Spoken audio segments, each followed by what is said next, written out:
We remain steadfast in our commitment in delivering local news that matters. Stories that inspire. Enriching the lives of Filipinos in the Philippines and across the globe. This is your GMA Regional TV. Kapuso ng bawat Pilipino.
Ito ang GMA Regional TV, One Mindanao.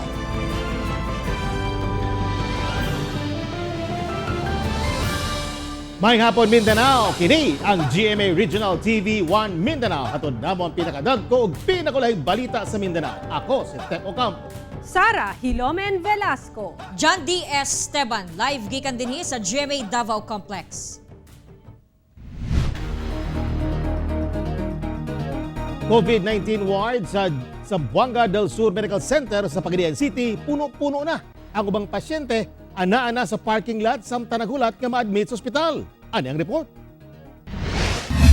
Sa litrato nga kuha ni Board Member Dang Mariano, uban ang mga miyembro sa Provincial Interagency Task Force, ilang nasaksihan nga ana-ana sa parking lot ang mga pasyente samtang nagulat nga ma-admit sa Buanga del Sur Medical Center. Bisa na mga tent nga gimontar sa ospital ang okupado na usab sa mga pasyente.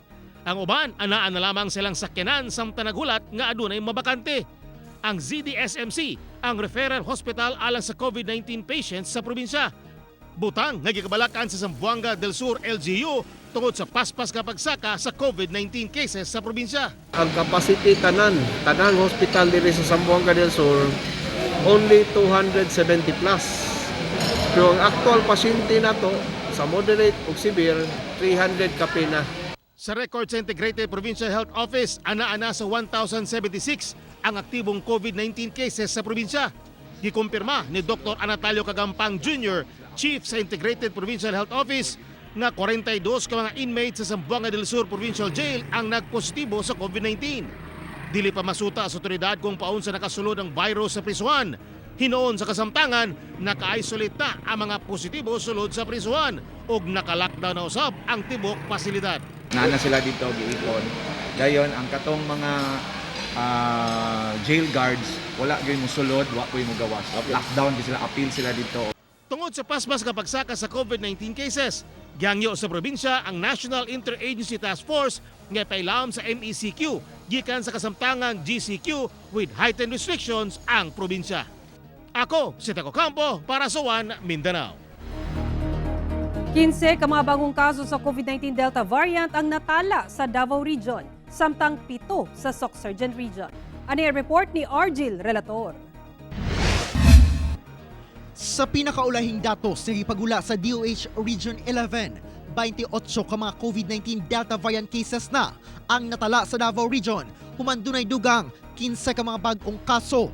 Sa bagong Delta cases, usa niini ang 21 anyos nga babaeng taga Carmen, Davao del Norte. Upat ang taga Davao Oriental, din lakip dinhi ang usa ka 63 anyos nga babaeng gikan sa lungsod sa Caraga. 53 anyos nga lalaki og 18 anyos nga babaeng pulos taga Baganga ug usa ka 22 anyos nga babaeng taga Lupon.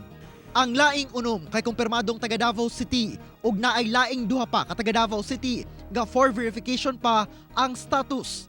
ug dunay duha ka returning overseas Filipino kon ROF nga taga Davao City. 7 sab ka mga bag-ong Delta variant cases ang natala sa Sorsogon Region. Wala pa'y profile sa gihatag ang DOH Regional Office labot sa matag kaso. Samtang sa natala nga nag-inusarang kaso sa Delta variant sa Nabunturan, Davao de Oro nga usa ka ROF sa nilabayng semana. Gibutyag ni Mayor Chelita Amatong nga negatibo sa COVID-19 ang kapin 20 ka mga close contacts sa maong pasyente. Busa, wala kini nakatakod sa uban ug wala pa say local case sa maong variant sa lungsod. Giklaro sa DOH nga bisan dunay community transmission sa Region 4A ug NCR base sa kataas sa ihap sa kaso sa Delta variant, kinahanglan pa og dugang ebidensya una makumpirma kung dunay na bagyoy community transmission sa Delta variant sa nasud. Ako si Argil Relator para sa One Mindanao. Giingong mass resignation sa mga healthcare workers sa Northern Mindanao Medical Center. Dili na kuno madayon. Ani ang report ni James Paulo Yap. Tungod sa padayong pagsaka sa ihap sa mga nataptan og COVID-19 sa Cagayan de Oro City, daw gipangkapoy na ang daghang frontline health workers hinungdan nga doon kuno'y mahitabong mass resignation. Kulang kuno sa support system gikan sa gobyerno. Apan karon, gipasabot ni Dr. Gina Itchon nga ilang gitapok o gipasabot ang tanan nilang medical frontliners sa mga ospital o gisiguro nga matagaan sila og igong suporta gikan sa NMMC. Sa gobyerno manggod, lisod kaayo ang magdugang og tao kasi ang mahitabo ana kinahanglan na asay additional nga beds. Ay pa magdugang og tao, no? Dapat na ay reason nganong magdugang og tao. Giklaro sab ni Dr. Gina Itchon nga doon na sila'y nadawat nga risk allowance sa bulan sa Hulyo apan dili kuno sigurado kung kinatibuk-an na ba kadto o partial pa lamang. Hangyo sab ni Mayor Oscar Moreno sa mga health workers sa mga ospital. Unang muhangyo ko sa the men and women of NMMC kay these are very difficult times and importante gikain ini ang kanang courage and commitment, no? Nimbag ulang gimando ni Pangulong Rodrigo Duterte nga bayaran na sa DOH ang mga benepisyo sa tanang medical frontliners. Ako, si James Paulo Yap para sa One Mindanao. Tokyo Olympics 2020 silver medalist nga si Carlo Paalam nakauli na sa Cagayan de Oro City. Ang detalye sa live report ni Cyril Chavez. Cyril!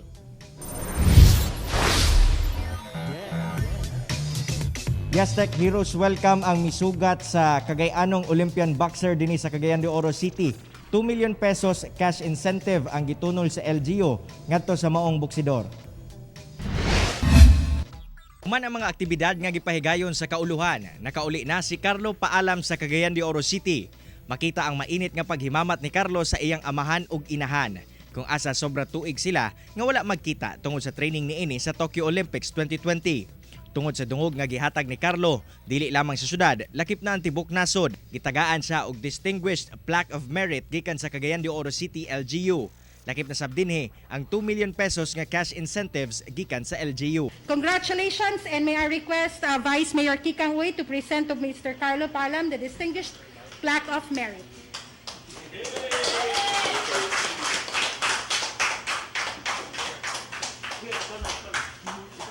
Pantindog tanan siguro yeah. Matod ni Carlo, nga dako ang iyang kalipay nga nakauli siya sa yutang iyang gidak-an. Ginomdom usab niini ang iyang kaagi kaniadto isip basurero hangtod nga nadiskubre kini ug karon malampusong boksingero. Panginaot ni Carlo nga mahimong inspirasyon ang iyang istorya ilabi na sa mga kabatan-unan. Gawa sa Ginoo nga isa ko sa halimbawa sa mga kabataan nga walay posible kung sa mangarap ka pus mo sa kagalingon, kung sali ka sa mong kagalingon, kung sali ka sa taas nga. Kaya lumabot, wala imposible sa taong may gusto ito. Wala akong mastorya. Plano karon ni Carlo nga magpahuway una, sulod sa 2 o 3 ka bulan aron magpa-surgery sa injury niini sa iyang wala nga abaga. Una mobalik sa pagtraining alang sa SEA Games ug Paris Olympics 2024. Yang ugat murag naunuran ba, manang kinahanglan tangtangon para mawala ang pangalay siyang wala. Kamot manang pagka humanana, focus kami sa Hanoi, Vietnam sa SEA Games next year sa July. Muna mong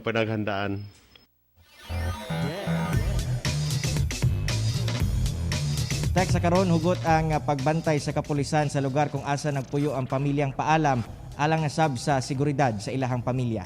Tek. Daghang salamat, Cyril Chavez.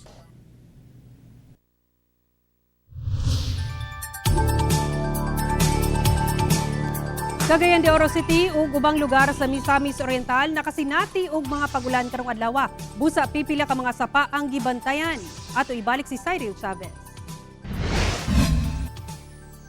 Sayo pa lang sa kabuntagon gipukaw na ang mga Cagayanon og ulan nga nakaapekto sa tibok syudad. Busa ang buhatan sa CDRRMD, doble ang pagmonitor hilabi na sa mga lugar kung asa sagad makasinati og pagbaha. Ilasab gibantayan ang mga sapa sa syudad kung asa misaka ang level tungod sa pag-ulan. Hinoon, walay natala nga mga pagbaha sa low-lying barangay sa syudad, apan abiso sa otoridad nga magpabiling magbinantayon. Tunay gamay pagsakas tubig aning sa atong Ipunan River tungod aning pag-ulan po din sa may Tugungon, Iligan area kaning sistaas lapit sa may Bisigan muna ang atong watershed na kanang ulanda na going at tipo sa Ipunan River. Samtang sa Hasaan, Misamis Oriental,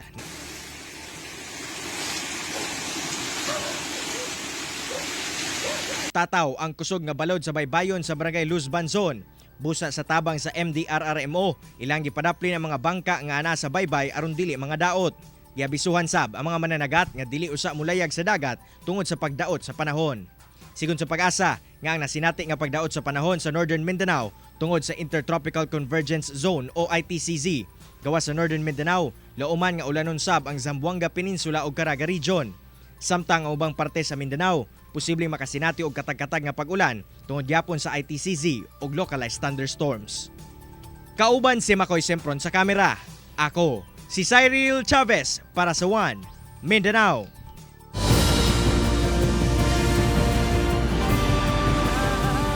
Ito ang GMA Regional TV, One Mindanao.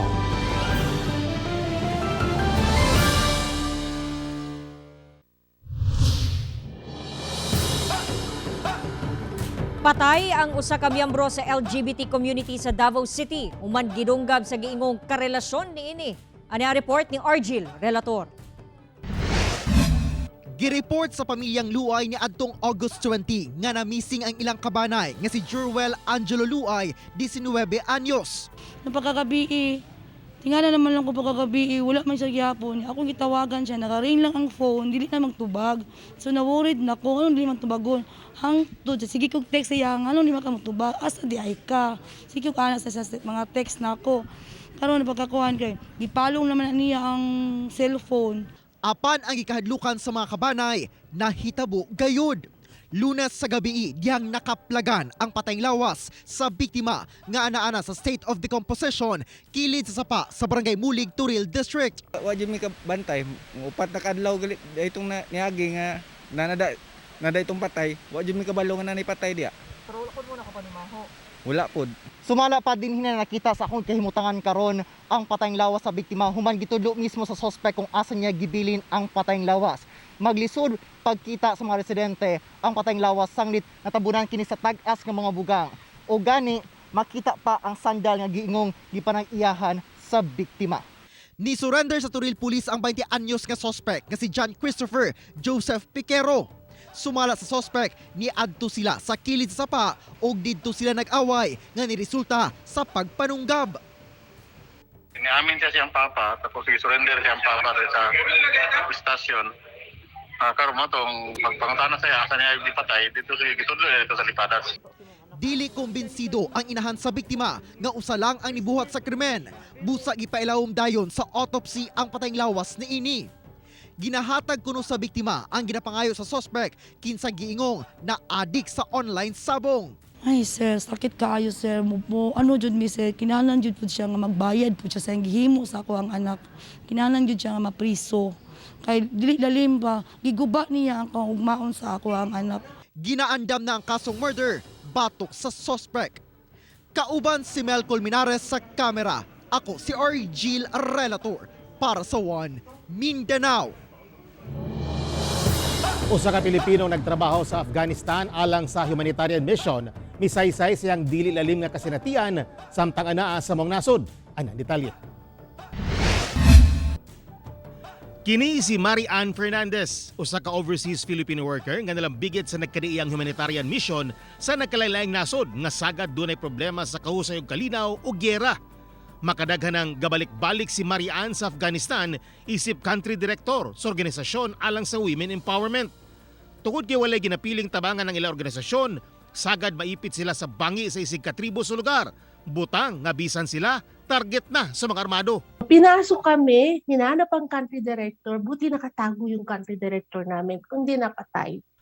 Human sa buong misyon, may bali na usab si Marian sa ospital isip head sa paghatag og suporta ug seguridad sa mga doktor sa Kabul, Afghanistan. Ang buong ospital gidumala sa Friends Organization. Sumala ni Marie, Disyembre pa lang niadtong 2020, bati na nila ang pagkusog sa armadong pakigbisog sa Taliban. Sa Kabul lang, nung nandun pa ako noong February, pinakamahinang atake sa maghapon, 4 na atake. Inaatas lang din, kaboom, patay. 4 na beses pinakamahina sa araw-araw. Marso pa lang ning tuiga, nakahuna-huna nang muhawa si Marian sa Afghanistan ug mobalhin og trabaho sa laing nasod. So usually, yung mga ospital ang nagiging taguan ng Taliban. Kaya madalas may encounter. Sabi ko, hindi ko kayang i-manage yun. Karon, naana si Marian sa Amman, Jordan, nagtrabaho isip Senior Program Manager sa pagtabang sa mga refugees gikan Syria, Iraq ug Palestine. Isip single mother nga dunay 4 ka anak, dili gyud lalim ang mapalayo sa pamilya labi na sa delikadong lugar. Hindi masarap ang buhay sa labas ng bansa. Sa Afghanistan, malaki ang undocumented cases. And we do not know who's going to pick up them. I hope our embassy is really working hard on that. Sa kasinatian ni Marian, sagad nilang bigit sa mga armadong pakigbisog mga kabataan. Busa, iyang hangyo sa gobyerno nga pakusgon unta ang programa sa kabataan, labi na ang edukasyon. Nakita ko ang gera sa Sierra Leone, sa Yemen, sa Afghanistan. Sabihin mo na even sa Myanmar. Sino ang involved? Malaking population ng kabataan ang involved. Ako, si Teco Campo, para sa One Mindanao. Laing 4 ka mga sundalo nga namatay sa C-130 plane crash, nakauli na sa ilang mga pamilya sa nagkariang lugar. Ang detalye sa report ni James Paulo Yap. Lawas sa laing 4 ka mga sundalo nga namatay sa C-130 plane crash sa sulod ni adtong July 4. Miabot na sa Cagayan de Oro City ug nakauli na sa ilang tagsa-tagsa ka mga lugar. Gihatagan og full military honors ang mga bayaning sundalo nga sila Private Erwin Canton, taga-poblasyon Sibagat, Agusan del Sur, Private June Kapagnan, nga taga-poblasyon Mahinog, Camiguin Province, Private Mansueto Linagtong, taga-Purok 3, Cambuayon, Bacuag, Surigao del Sur, ug Private Michael Dalore, nga taga-Barangay Santo Niño, Bayugan City, Agusan del Sur. Ang dumating na 4 na labi ng mga C-130 na mga biktima ay last batch na siya out of the 9 na mga na-identify na remains na doon sa 130 plane crash. Mismong si Major General Romeo Browner ang mituno sa cash assistance o benepisyo alang sa mga nabiling pamilya sa mga namatay nga sundalo. Human sa misa, usa ka send-off ceremony ang gidalit sa mga bayaning sundalo. Yung heartwarming messages at yung suporta nila financially and yung pakikisimpatya nila ay napakaing bagay pa sa ating tropa na masustain ang high spirit natin. Ako, si James Paulo Yap, para sa One Mindanao.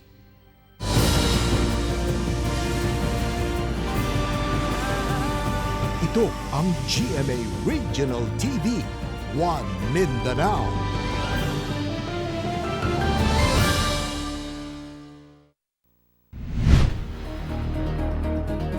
Miubos sa kapin 12,000 ang new COVID-19 cases sa Pilipinas karong adlaw.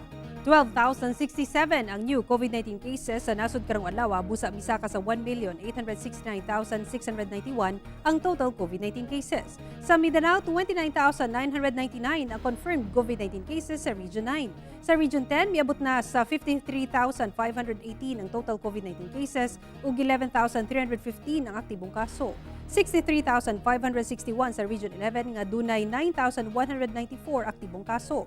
Sa Region 12 misaka sa 34,009 ang total COVID-19 cases nga dunay 3,872 active cases. 27,919 sa Region 13 nga 2,186 ang aktibong kaso ug 9,981 sa BARM nga dunay 456 ka aktibong kaso. Mobile vaccination gipahigayon sa mga lagyong lugar sa Davao City aron daghan ang mabakunahan sama sa Turil area. Ani ang report.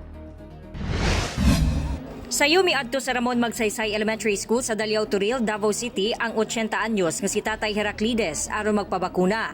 Nagpasalamat siya nga dili na siya maglisod kay duol na sa ilahang lugar ang vaccination site. Magpabakuna gyud ta. Kay Para paglikay sa sakit ba. Usa lang si Tatay sa 10,000 nga nabakunahan gamit ang Sinovac vaccine sa gilusad nga mobile vaccination ning weekend sa maong tulunghaan. Gipangunahan kini sa Barangay Councilors League of the Philippines sa 3rd Congressional District.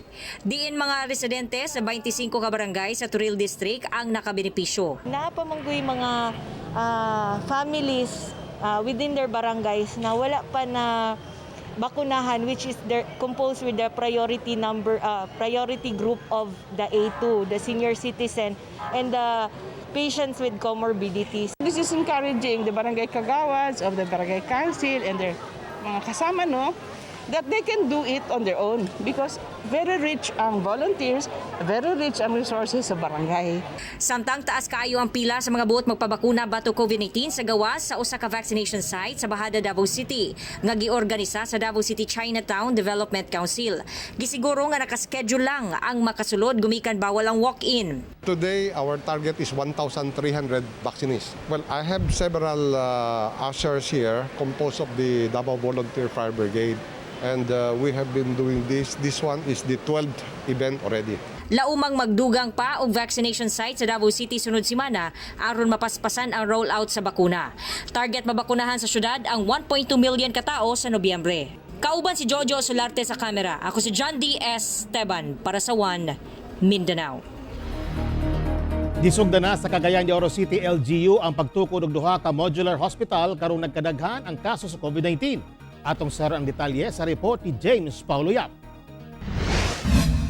Aron mapangandaman ang posible pagsaka sa mga magsakit sa COVID-19, mismong si Vaccine SAR o IATF Chief Implementer Secretary Carlito Galvez ang nanguna aron hisgutan ang pagtukod og modular hospital sa Cagayan de Oro City. Given the situation sa gadaghan ang kaso, moabot man gid ng point nga mapuno. Kanang gitawag cell nga access block. The access is being blocked by the number of patients nga naa na sa ospital. Bukabat sa 200 to 300 bed capacity ang duha ka modular hospital nga itukod sulod lamang sa 45 ka adlaw. Sa pinakaulahing datos, anaa na sa critical level ang healthcare utilization rate sa NMMC busad akong tabang kung mahuman ug magamit dayon ang maong modular hospital sa syudad. We're willing to host kanang some of the beds ana diha sa JR Borja to the extent ka makaya. Kung dili makaya, then dito na to ibutang sa Makasandig, no? Pero mo lagi ang ideal situation ani is kanang abay gyud sa ospital. Ako si James Paulo Yap para sa One Mindanao.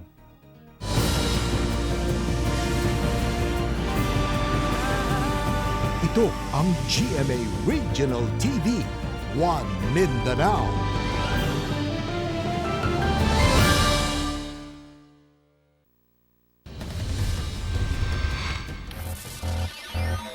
Anaa sa 18 million pesos cash ug housing unit ang nadawat sa Sambugenyong Olympic gold medalist nga si Haydin Diaz gikan sa gobyerno sa Pilipinas. Nadawat na sab sa uban pang Mindanaoan athlete ang ilahang incentives. Ani ang report ni Argil Relator.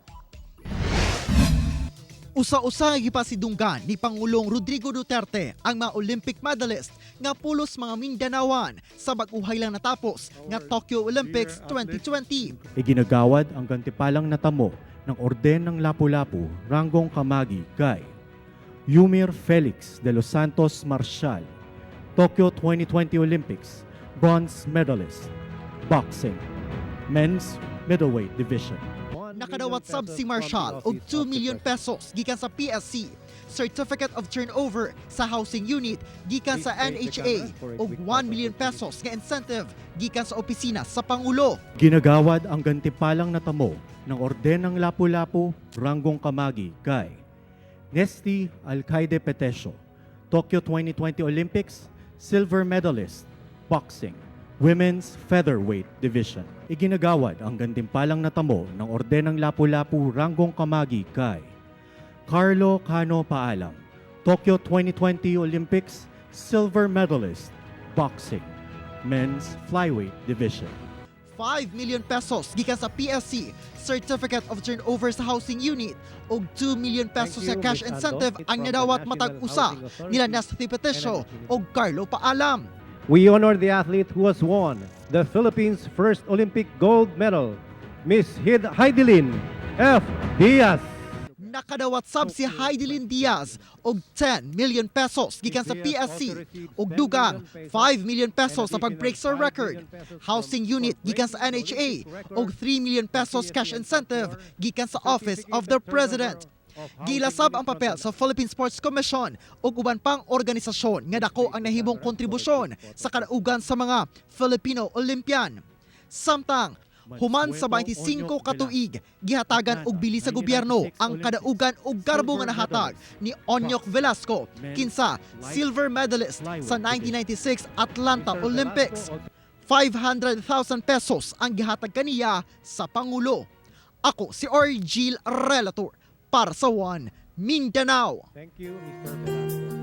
Mga lumad sa Talaingo, Davao del Norte nga naapektuhan sa armed conflict tali kagamhanan ug mga rebelde gipanghatagan og panimalay. Sa 68 ka housing units ang giintrigo ngadto sa mga displaced families sa armed conflict sa Talaingo, Davao del Norte Lunes sa buntag. Ang kabalayan gitukod sa Sitio Tibukag, Barangay Dagohoy, Talaingod pinaagi sa pagtinabangay sa provincial government sa Davao del Norte, Talaingod PNP ug uban pang ahensya sa kagamhanan. Ang turnover ceremony gitambungan sab nila Defense Secretary Delphine Lorenzana, Presidential Advisor on Peace and Reconciliation and Unity Secretary Carlito Galvez Jr., Governor Edwin Hubahib ug kasundaluhan. Mga kapuso, way puwa sa among pagatunog balita. Bisitahin ang www.gmaregionaltv.com. Mag-subscribe sa official YouTube channel sa GMA Regional TV. Busa, mga kapuso, ayaw paulahi sa mga dagkong balita sa nagkadaiyang rehiyon sa nasod. Subscribe na. Ugbaw kadto ang mga ulahing balita sa Mindanao karong adlaw. Ako si John D. S. Esteban. Dagang salamat sa inyong kanunay nga paguban kanamo matag adlaw. Ako si Sara Hilomen Velasco. Tungod ang mga balita sa atong palibot, importante alang kanamo. Ini ang GMA Regional TV 1 Mindanao. Teko Campo, buong puso para sa Pilipino.